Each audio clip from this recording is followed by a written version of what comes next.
Hi, and welcome to the Cosmic Prayer. My name is Laura Topper, and I am feeling so excited, really excited actually, to bring on the two super guests that are waiting in the wings to come on and share their idea of prayer.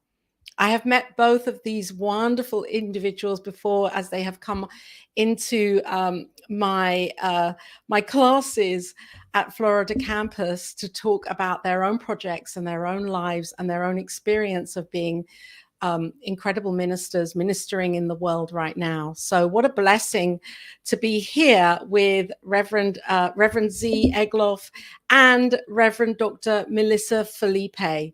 They're waiting here in the background, but I just want to say a few words about them because their energy, their enthusiasm, their creativity is off the chart. And I'm excited because they're going to share from their hearts in a unique way today. Reverend Z is a cartoonist, a spoken word artist, an award-winning author of the spiritual humor blog, Life in Z to D, a goofball's guide to enlightenment. I love that. Their wife, Reverend Dr. Melissa Phillippe, is a singer and songwriter, an award-winning singer and songwriter who has been awarded a doctorate, an honorary doctorate for her work in the New Thought music community and genre. And her original music is really fantastic. I'm excited to be hearing that today. Both Rev Melissa and Rev Z hold master's degrees in consciousness studies, and Reverend Z also holds a master's in spiritual psychology. And Rev Melissa and Reverend Z are the founders of Oh My God Life. That's another piece and a great website and mission and vision that they have for their lives. It's an online traveling focus ministry. And their mission together and individually is to bring radical joy to the world. And that they do. So let us welcome Reverend Z and Reverend Melissa to the Cosmic Prayer. Hi, welcome here. Hi, it's so great to be with you.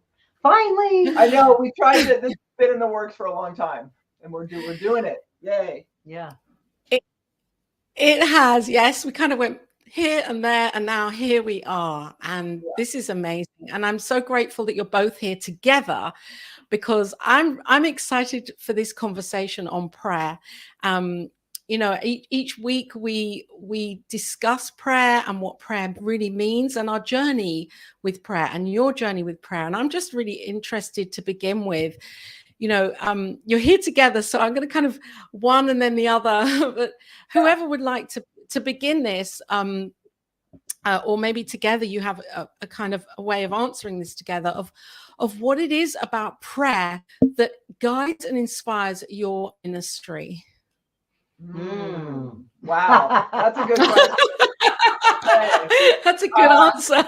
Yeah. Everything. Wow. Yeah. You want to go first? You want me to go first? I think you should go first. Okay.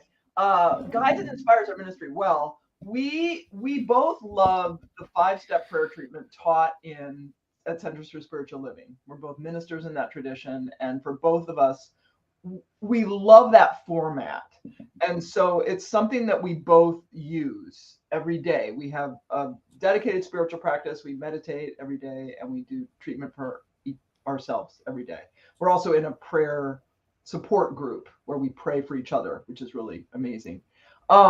And, you know, we have what's called a focus ministry for Centers for Spiritual Living. There's people who have brick and mortar centers. We have a focus ministry. So we say it's online and traveling. We produce videos and blogs, all kinds of material that's available online, but we also go out in the world, primarily to brick and mortar centers, Unity, as well as Centers for Spiritual Living, and anywhere we're asked, really. And we do workshops as well and retreats and things like that. So, but it's different than brick and mortar, right? And so we're really heavily, I mean, anybody's guided by spirit, but for us in terms of what's this going to look like, there wasn't really a template for us. Certainly not one that we were seeing as much in CSL. And so we have to rely on spirit, right, to guide us to tell us Mm. what to do. Every aspect. So that's why I jokingly, but not really jokingly, said everything while we were in school, and all these different teachers were coming and teaching about different aspects of ministry. And mostly it was kind of focused on leading a center that is in a building like that, you know, more older traditional style of ministry, and certainly what it used to look like all the time. And we just kept like, every class we'd get to the end of class and we go, well, we don't want to do that. Well, we don't want to do that. Like every aspect of brick and mortar type ministry, we just knew we didn't want to do it. And as is true for a lot of people who go through that training, at the end, it started to suddenly collapse into form as a compelling desire first, right? Because that's how it happens. So, and so I often get a vision earlier than Z. Now we know this. We've been together 13 years as a couple, and we are married 10, right? 10. We've been married for 10, together for 13. Yeah. Yes, it's amazing. Awesome. Yeah. So, in that number of years together, we have come to understand that, and learned about ourselves and come to peace with the unfortunate aspects for me, that I get ideas way ahead of the time when it's time to create them. So I get very excited about way too many things. It's just kind of my personality. Everything's exciting and sounds very fun. Everything's fun. And so I get excited about an idea and I think we should do it now. And I got excited about this ministry almost, I mean, I didn't see all the details, but online and traveling, doing videos and then going out in the world. I was given that vision by someone else who saw it in a vision, but it really resonated for me and got me very excited. And this was 4 years before we graduated from school. So it was way ahead of time. And I came home all excited. And I said to Z, I know what we're going to do. And I explained it the best I could. And Z said, I am never going to do that. Just so you know, it is never going to. Well, and a lot of it for me is because Melissa will get this idea. Now we know. It used to be she'd think, this is the idea, let's do it now. And for me, we weren't in a place to do that. No. What emerged for me is when we were about to graduate, Yeah. I got that download very similar and then was like, okay, this is what we're doing. Melissa's like, I told you that. I told you that 4 years ago. It's like, yeah, but we weren't ready to do it. And what I mean by come to peace is I really have now come to peace with the fact that, when I get the idea is almost always not the time. And that means I have to wait a lot all the time. There's so many things. I know I will never get all my ideas done in my lifetime, right? But I've come to greater peace. I can't say I'm in total peace, but I still get these, I think we should do this. And Z's like, yeah, that will be great at some point, like maybe in a few years, but there's no way we can fit that into our lives now. We kind of have our lives about as full as they can possibly be. So that's part of it is we've realized in terms of Spirit's guidance coming through each of us, right?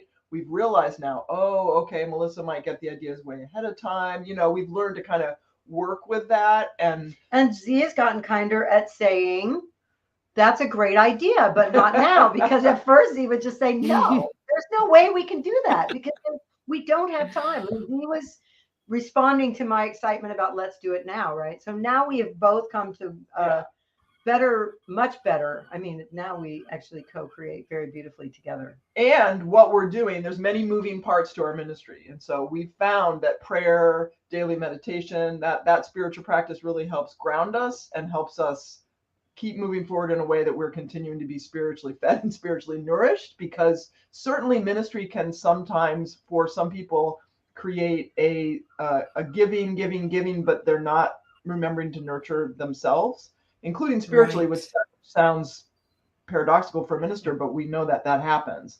And so that's been really important for us. Our spiritual practice literally comes first. It's what we do first every day.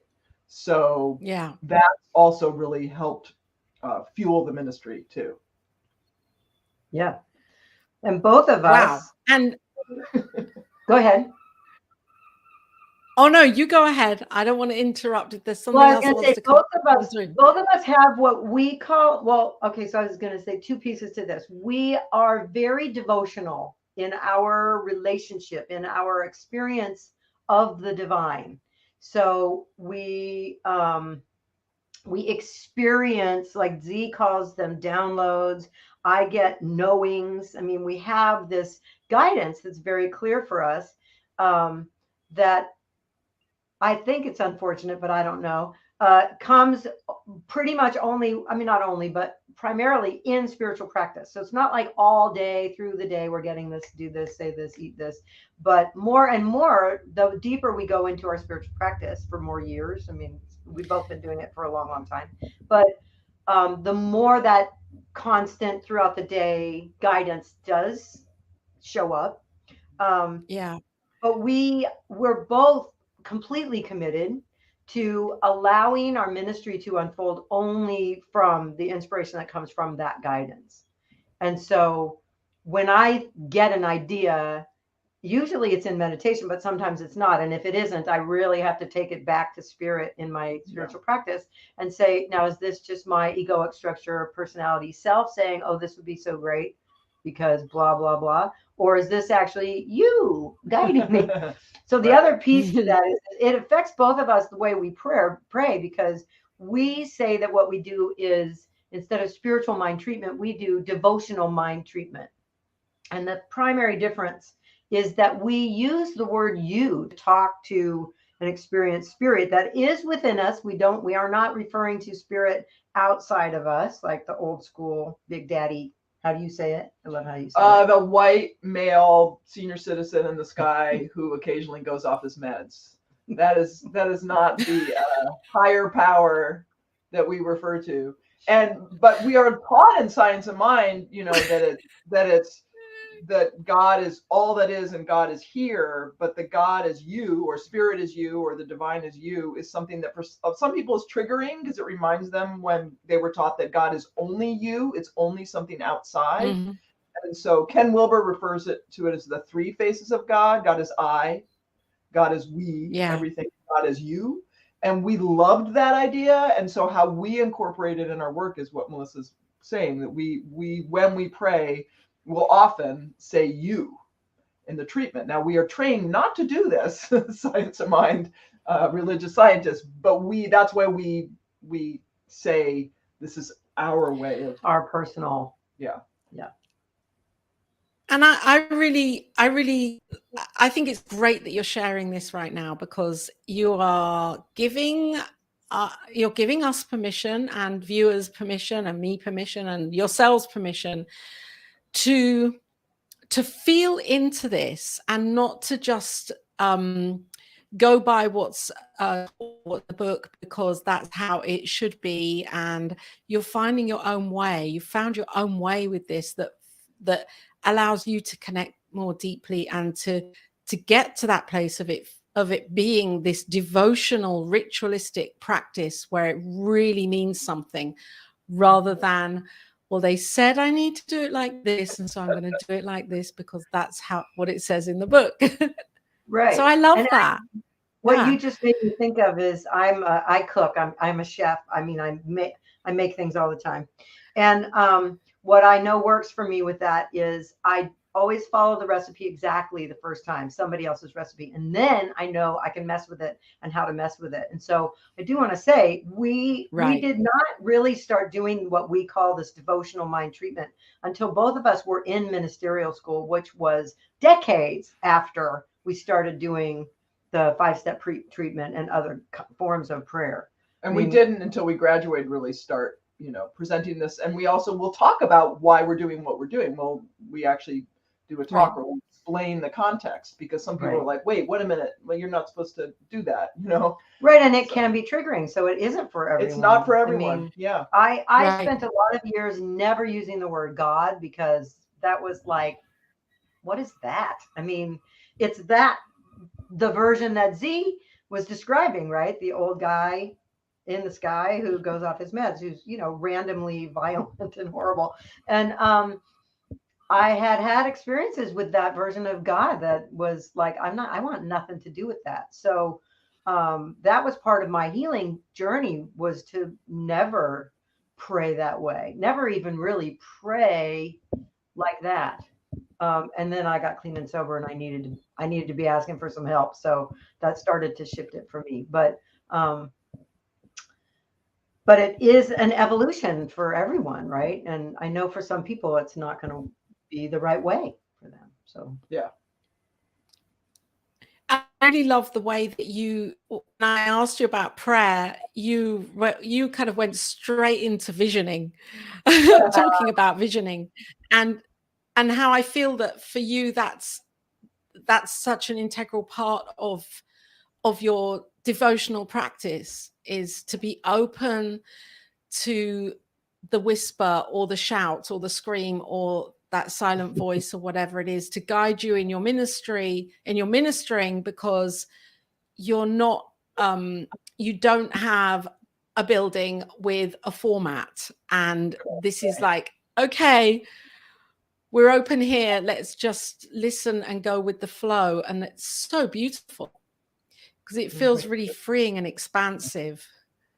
it's also terrifying. It is scary at times, and we love to talk back to spirit. So we do listen to spirit, and we actually, I would say primarily that listening comes in meditation more than the practice of visioning per se, right? It's more just the whole classic meditation is listening to God and prayer is speaking. So that, for me, the meditation is so wonderful because it allows that receptivity. But also when we do get things, we often try to go, no, I don't think so. So we definitely are very human. That's the fun thing about being here.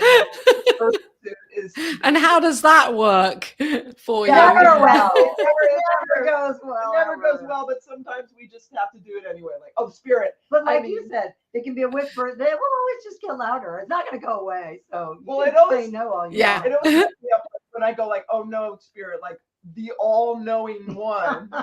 I'm going to tell you that is not a good idea. The one that is beyond all time and space and the wisdom beyond what I could ever imagine. No, that is not. Are wrong. You don't understand.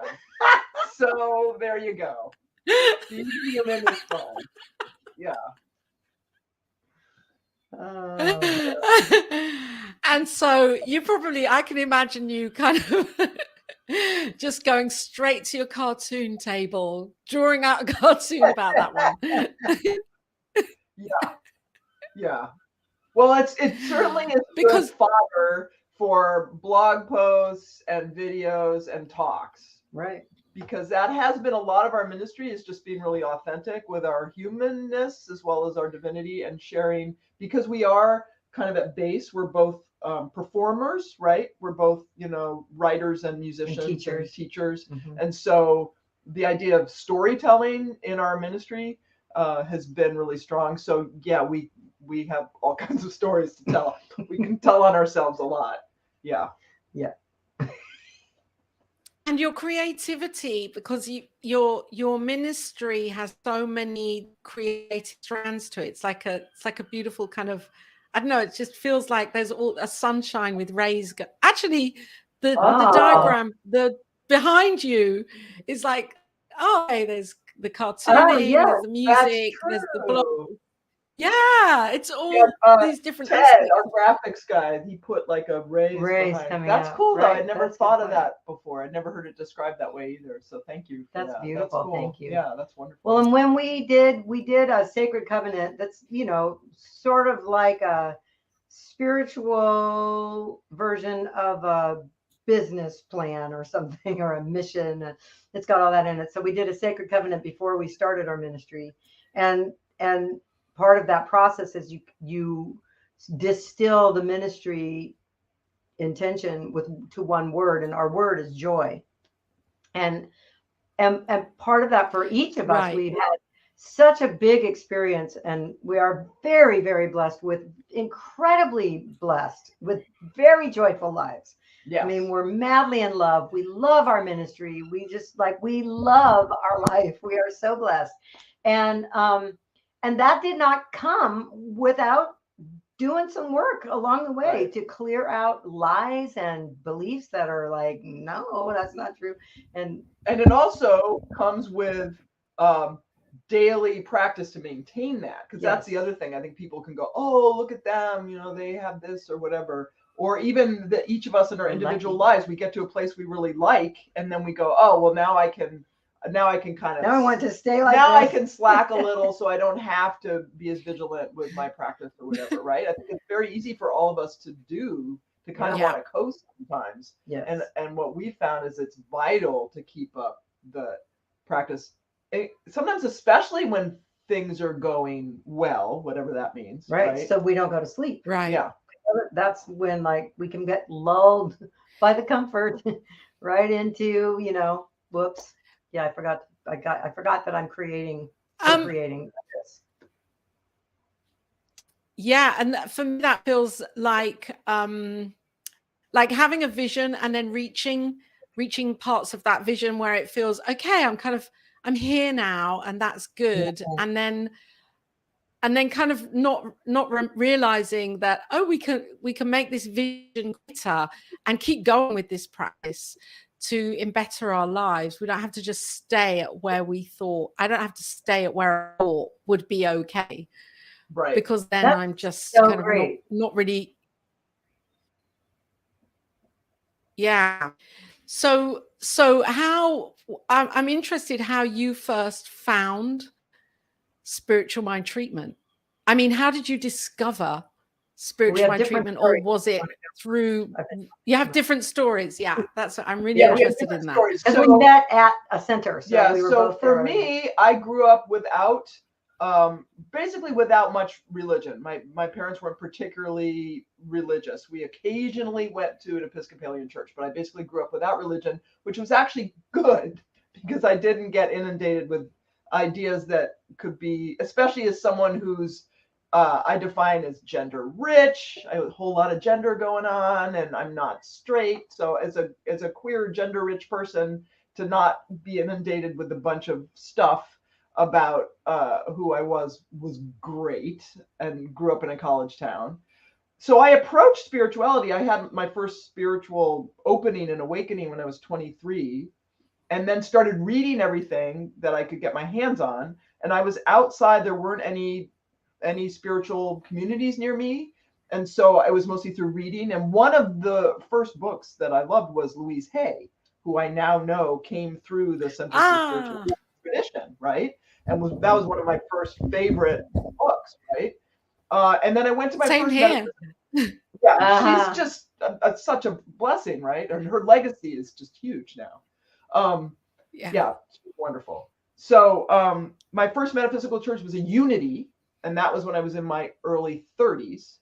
And then I started attending a Center for Spiritual Living here up in Santa Rosa, California, when I was, I want to say, early 40s, I think. And that was where I was first introduced to the 5-step treatment. Before then, so I was meditating already, and I was all about affirmations, partly care of Louise Hay, but I hadn't been yet introduced to this idea of this actual form of prayer. And I can still remember I was taking a class, I was learning how to do it. And I was, one evening, I had some kind of indigestion in my stomach.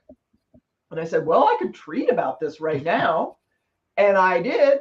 And it immediately went away. And I'm like, oh, this is interesting, because before that, any mental blocks or things I wanted to clear out, I would come up with an affirmation for them. Right. That's how it was primarily, that was my form of prayer, as it was. And then I'm like, oh, this is much more flexible. And I do both now. I still love affirmations, but that was my aha moment with that prayer. And I've been using it ever since. Mm-hmm. Yeah. Wow. So I started meditating when I was 19. We both started meditating really young. Yeah. Introduced by my college music professor, who actually I'm still in touch with. We see him when we go up to Reading. Anyway, so I was meditating, but I was a drug addict, so that's kind of complicated. But I was awakening my consciousness and also going to sleep at the same time. So I was very into spirituality from a pretty young, from like 19 years old, and I got kind of more and more into it. And but the drug addiction really brought me to my knees when I turned around 30, just after 30. Actually, July 31st, this last July 31st was 33 years clean for me. Yay. Clean and sober. Clean and sober. Well, in the circles where I got clean, if you're clean, you're sober. Okay, so, right. But that's okay. They're both good, clean and sober. Yeah. Thank you.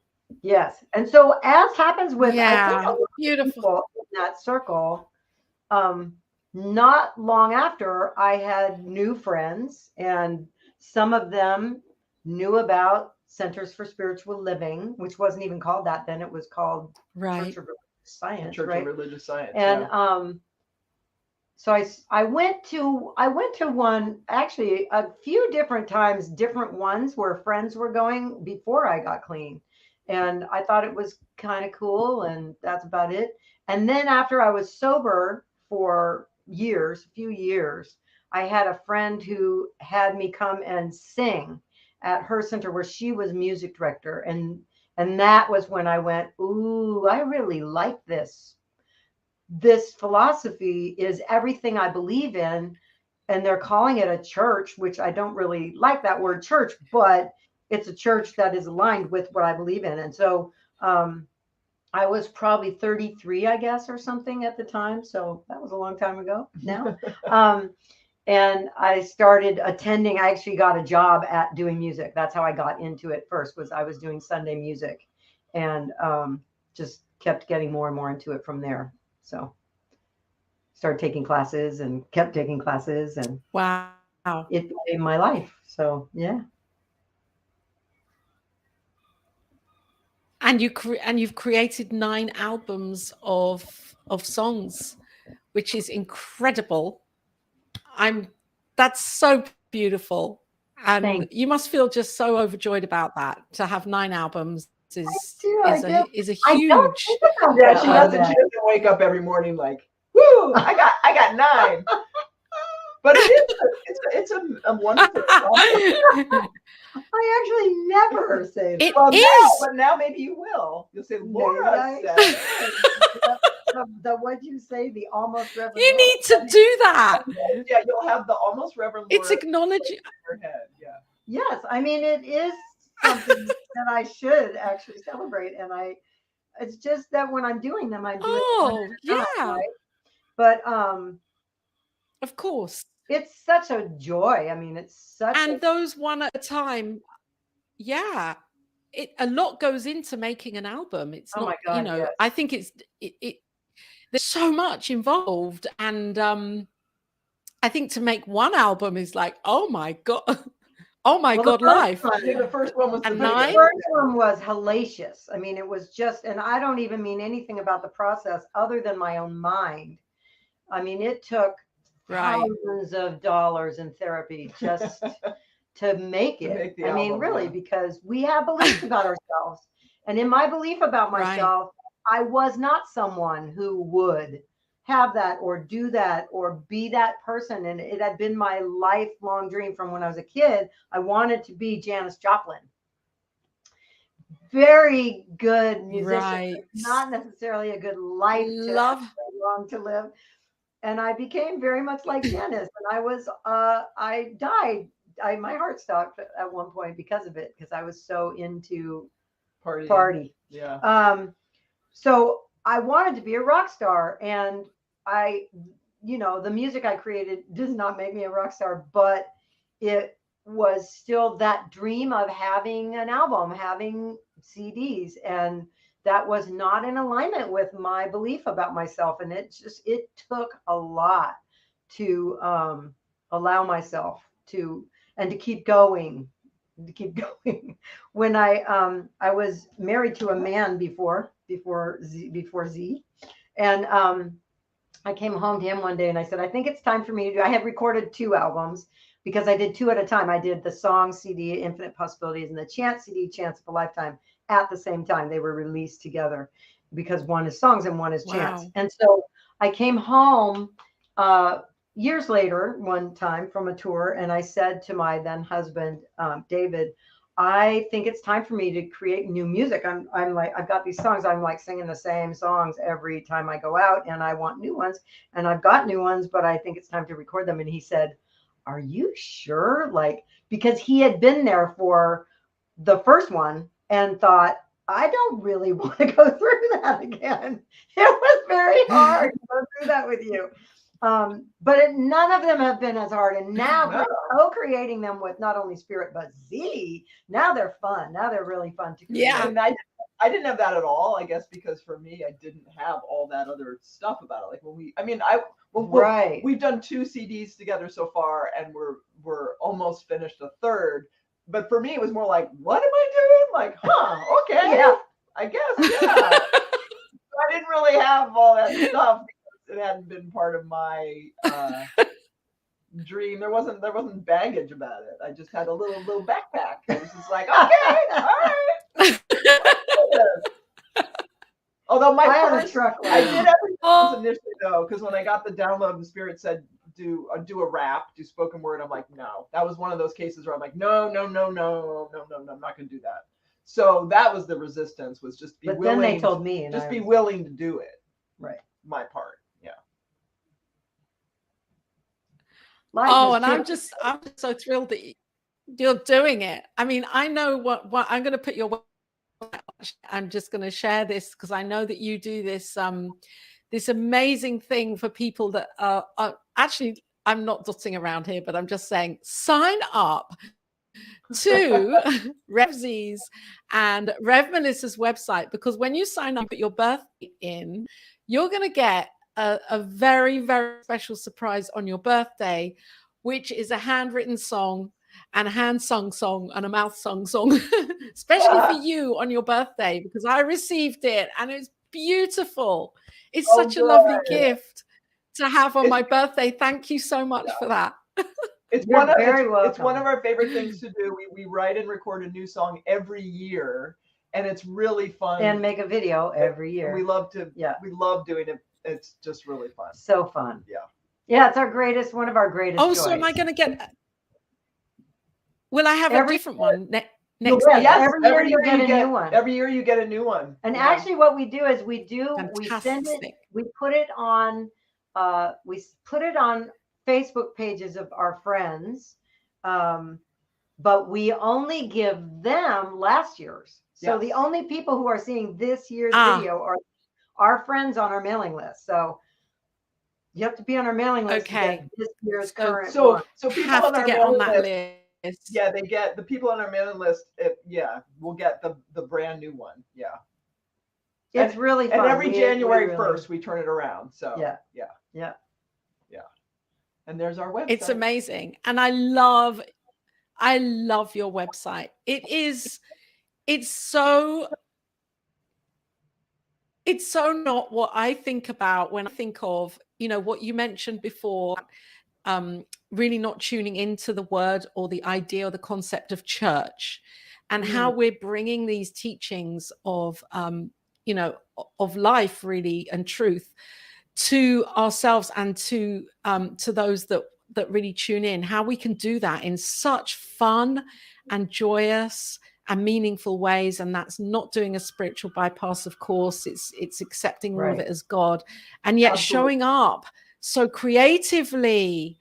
It's so beautiful. I just love what you're doing here. Thank you. We worked with marketing people at the very beginning just to figure out like what's our brand and what's our message and all that. And when we were first working with the graphic person we were working with at the time and describing what we were doing, all the images he sent to us had church, and looked stained more glass windows, which churches are, beautiful, but it was just like, that's not us.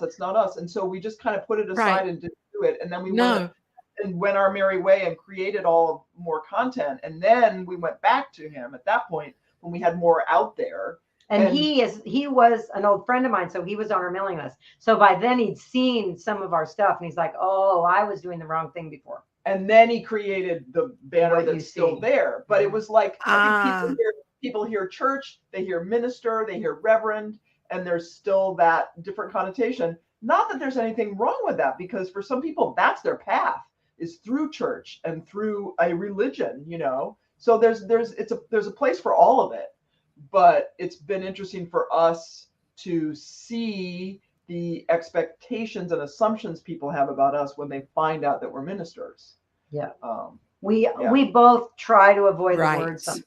We don't. Yeah, depending when they on say, what do you do? We say, well, we have a nonprofit and we are teachers.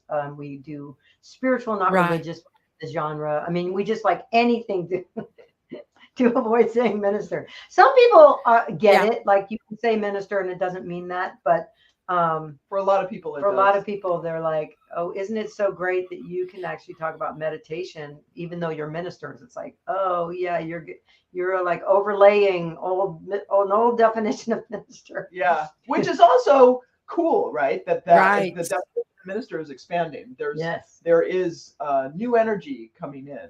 So yeah, that's also cool. Oh, totally.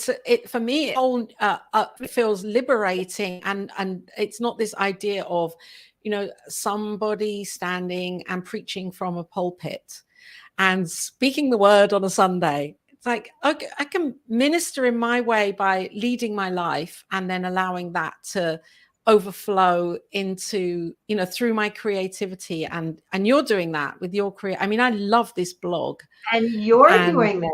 And the way that you're bringing. Yeah. It's so fun to see. Like you're doing this. You're not even legally or technically a minister yet. That's why we call you almost Reverend Laura. But you are obviously ministering to many people with your work, and it's exciting to see what else is going to come forward as you're not in school and finishing papers and such. So. And you're also doing it outside the box of what we think of as traditional ministry. It just shows that there's so much possibility out there. It's inspiring to us to see what you're doing. You know, it's great. Yeah.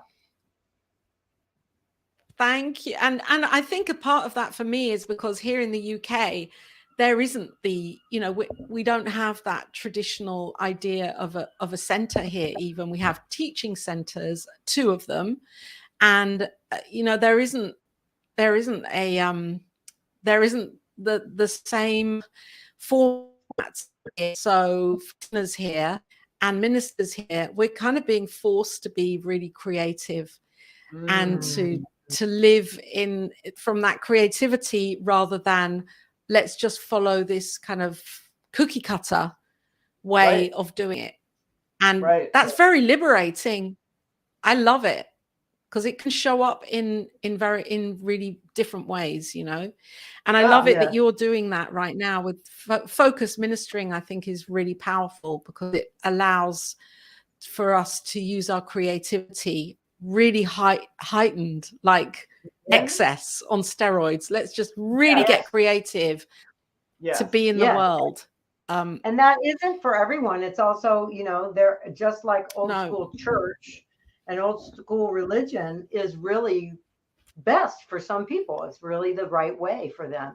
And for some people, even people who are into our ministry, I mean, not our ministry, sorry, Science of Mind, Centers for Spiritual Living. They're not entrepreneurial spirit is a whole type of temperament or personality that not everyone has. Yeah. It just takes self-discipline and a compelling desire to be motivated enough to, there's a lot there's because we joke sometimes that we work really hard and we get tired and we get overworked. And then sometimes we go, who is the boss here anyway? Like, yeah, well, we can do deadline or we can. The answer to that.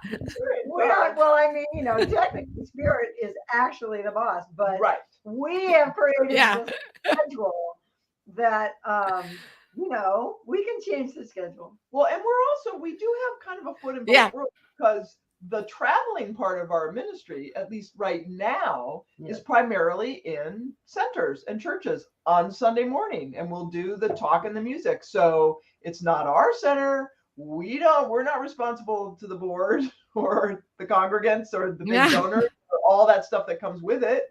Other than our visit is, under those auspices. But, it's like, so, and it's cool to do that because we get to go into these communities and be met by people we've never met, but we feel like we've known them forever, and be welcomed in and all that. So we're still, in those community, that quote unquote older model, because we're in California, where there's lots of Centers for Spiritual Living and unities too out here. But we also envision, and again, because we get things earlier, one of the things we see coming is more and more retreats. So Events. as we, build our mailing list and build the people we're contacting, that we can say, okay, we're going to do a retreat here, and then let's have people come and let's all be together for a few days doing music and spiritual practice and work together.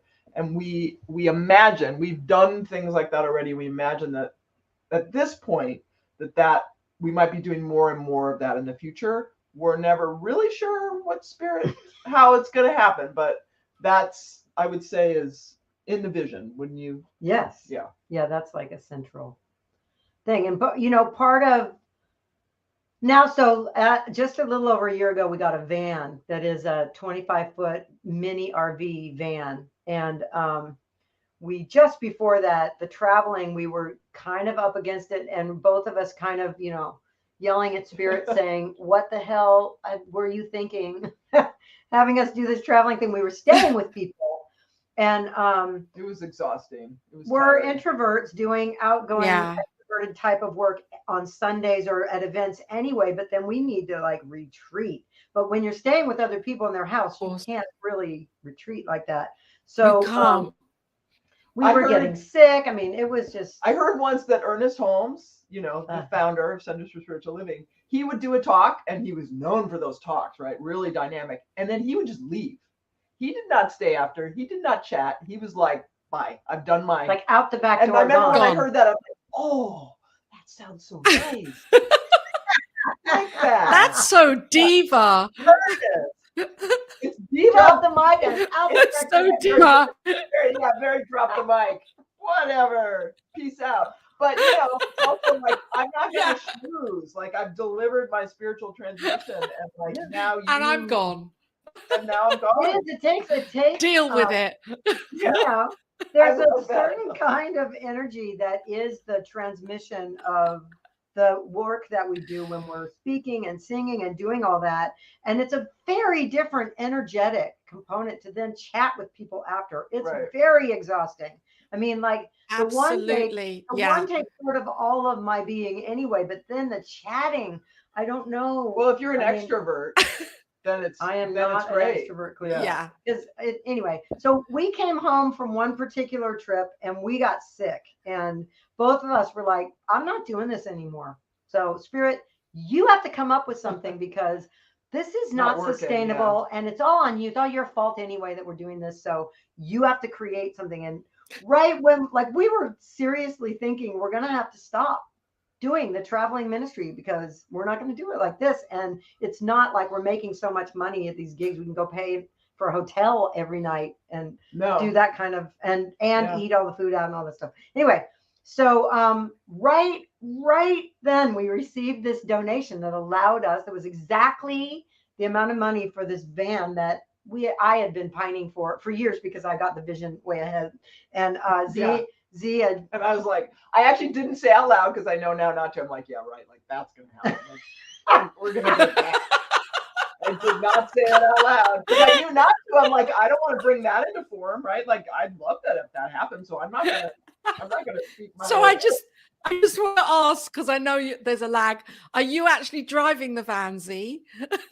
Yes, we both drive the van, although Melissa is more comfortable. So like when we have a backup camera, but when we have tricky parking, Melissa does that. We pretty much share the driving, but like I didn't even get a driver's license when I was 23. I mean, I'm a fine driver, but I'm just You're not a good driver. I'm a good driver. But it's just not as So yes, I drive the van because it works really great. We do 90-minute stints. So we definitely share the driving. Wow. And I'm very comfortable with it now. We've had the van a year and a half, but it's in that sense, you're more comfortable with it, I would say. Yeah. when we're coming to a city, I drive. When there's anything kind of gnarly coming up, we let you do it. I drive. Yeah. But you know, I don't. That's not necessarily a good thing because you've never hit anything, and I have. Well, that's so. true. Perhaps I am. I love this conversation. I drive very slowly and methodic. Like I do not make a move until I'm, you know, and that's one of the things you learn when you're driving any kind of RV big vehicle is, you know, slow. Plus, really, the van. Talk about very. The van has been such a wonderful spiritual practice, right? Trusting that we can't go as fast, like we have to go at this more slow pace in terms of the driving, and also just things go wrong. It's not like having a house. It's its own little self-contained house with all these systems that are different than a house in terms of water and electric and all that, and things go wrong and you don't know what at first, and just learning to not freak out and trust. I mean, it's been a wonderful spiritual practice. Yes. And we know that Spirit led us to do this. Spirit led us to go on the road and do this, and Spirit led us to get the van. Yes. And so that's a constant, like, okay, we can do this then, because Spirit wanted us here. Mm-hmm.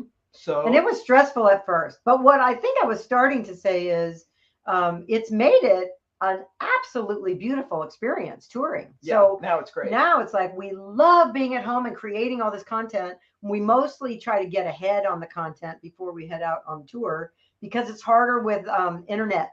Uploading and downloading is harder on the road. So we try to get as much of the content creation and uploading and all that done before we go.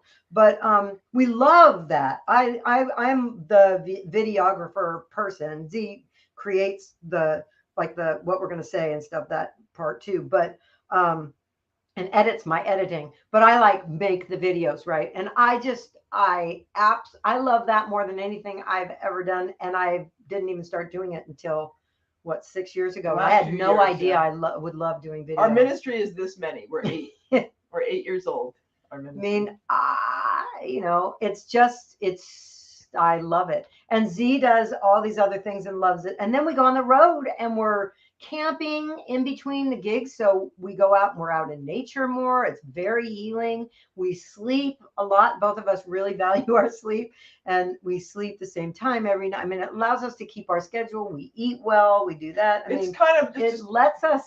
It's just another example of when we follow that vision, Spirit's vision for us, even if we don't understand it. So often there's all these other added benefits that you just never would have even imagined, right? Yes. And that's one of the things that's happened for us. Yes. We both have this real love of the outdoors. I worked on a farm in all of my 20s. We both are like this. We're basically on the inside, we are both hippies, like absolute hippies. So to be out in nature is just such a wonderful thing. But it's like that, even that has come about, and it's all just from following that Spirit's vision. Yeah. And it feels, I mean, the joy that's coming exuded from both of you in all of this. I could sit here for 4 hours listening to you. I know. Well, we love talking to you. Of course, we're mostly talking. It's brilliant. It's contagious. I want to ask you. I think we should do another one of these with you, and we get to ask you all about your show. We'll do that. All right. Yeah. That'd be fun. Have you ever done this on the show? Have you ever had it all about you? No, I haven't. It's been 2 years I was running. No, it's always about, the guests I'm on, and I love that. So yeah, if you want to do that, we'll do that sometime. We would absolutely. That would be funny. That would be great. And in fact, we're always saying that because we're drawn to the idea of doing something like a podcast or something like that, and because we love to talk to people, we love to ask people questions, we love to find out about them. So it would be actually a really cool thing for us to get to be in the interviewer role like this too. So yeah, we'll do it. We'll make it happen. Okay. We'll do it. All right. And I'd love, before we close here, because we've got about 5 minutes left, I'd love you to share your prayer that you were talking about, your spoken word prayer okay. Would you do Sure. that? Yes. So when we are doing our thing, when we're traveling on Sunday mornings, one of our favorite things to do, and it's the videos, some of the videos that we create are prayer weaves, become affirmative prayer. But there music and then prayer and then music. So we're going to do that. We're going to do that now, as they say in music terms, a cappella, because as you can see, the keyboard is behind us. And I'm not going to And play yeah, it. we're totally enlightened and we can, but that, yeah, we can't. We don't have the ability yet to Can't play play. those keys. Oh, there, that's good though. You That's look good, like though, you're yeah. playing. Yeah. Okay. All right.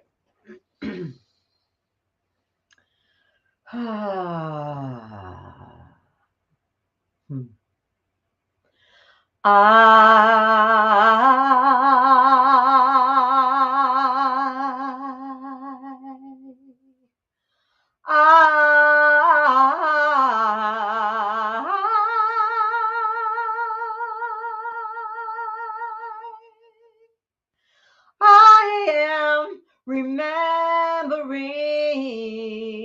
I am.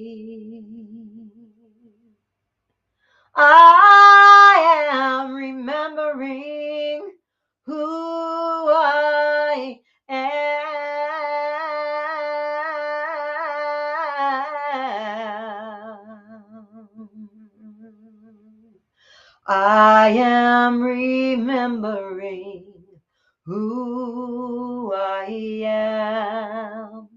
I am remembering who I am. I am remembering. I am remembering.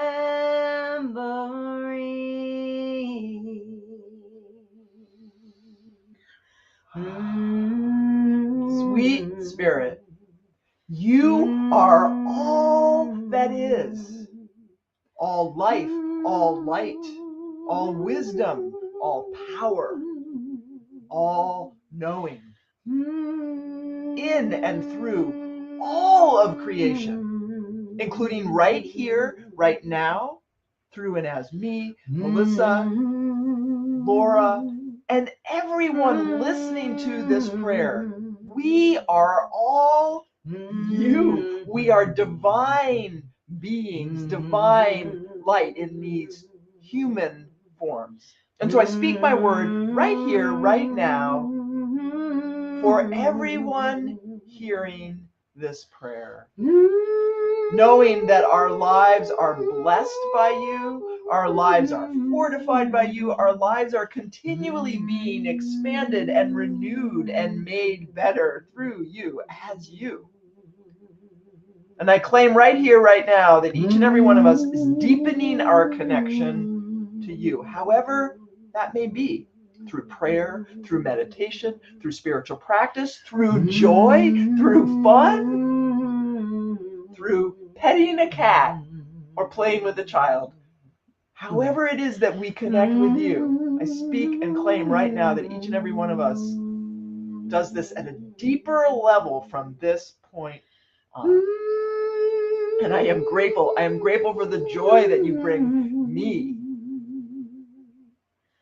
I'm grateful for the ongoing beauty of the experience of connection with you.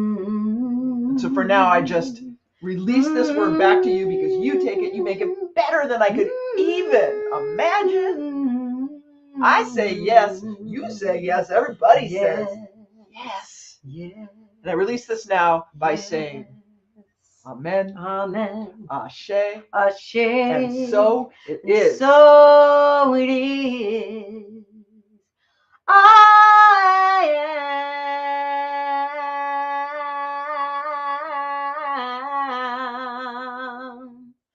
I am remembering who and whose I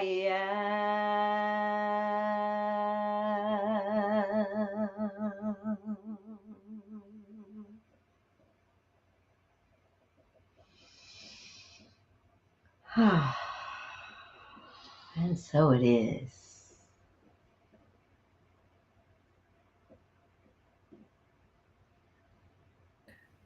And so it is. Wow.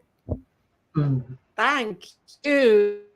Thank you, Reverend Melissa and Reverend Z, for being who you are and for shining your light here on the Cosmic Prayer today. Thank you. Thank you for showing up and saying yes. So much for having us, Laura. We're gonna amazing. We're gonna No, you asked. No, yeah, we're gonna do it. We yeah. really want to do it. We're gonna do it. We're about to go on tour for a few months. We're gonna do it. So it might be a few months, but for all of y'all listening, it will happen. Yep. Great. I'm really looking forward to it. Yeah, we just and I want to just put this up here. A couple of you might regret it afterwards. No, we will not. We will not. You are a light. It will be fun. It will be fun. Yeah. Oh, and I want to just share for those that are here, and just I haven't acknowledged the people that are watching here, so thank you for being here right now and joining in and being into this beautiful prayer and the Cosmic Prayer today with Reverend Z and Reverend Melissa. And you can follow them on Patreon. Of course, you can download become a part of their membership. It's all on their website. Everything you need is on their website. Check out their website. Everything you ever need is there on Oh My God Live. Pretty much. Yeah.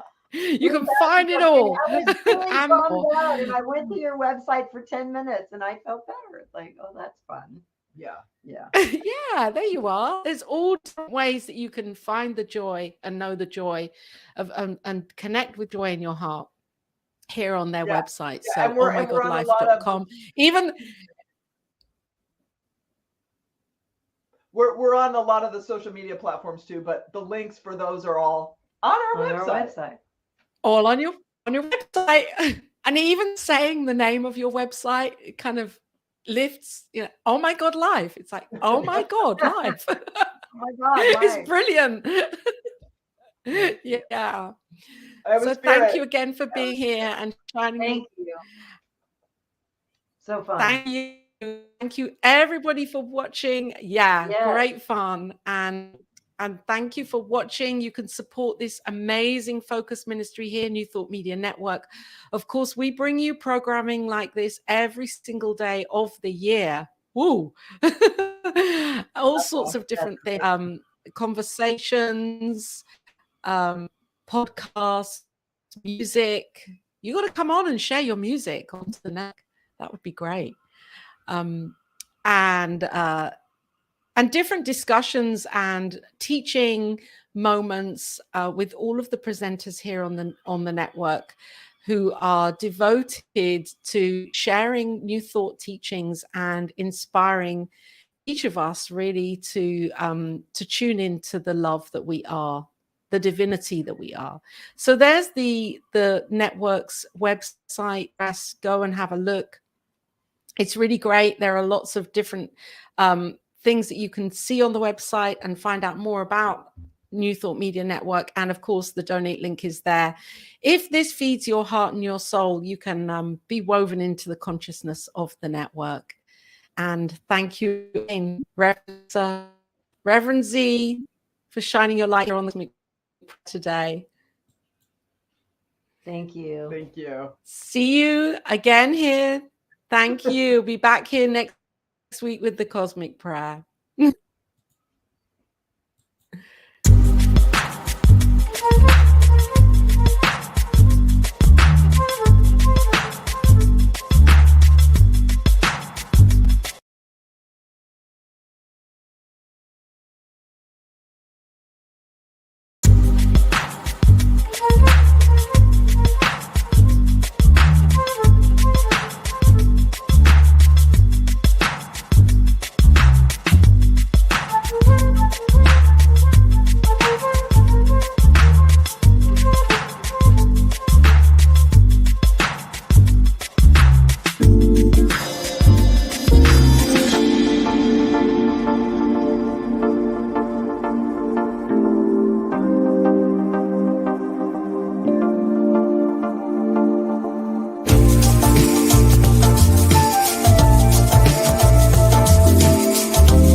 because there's 5 weeks.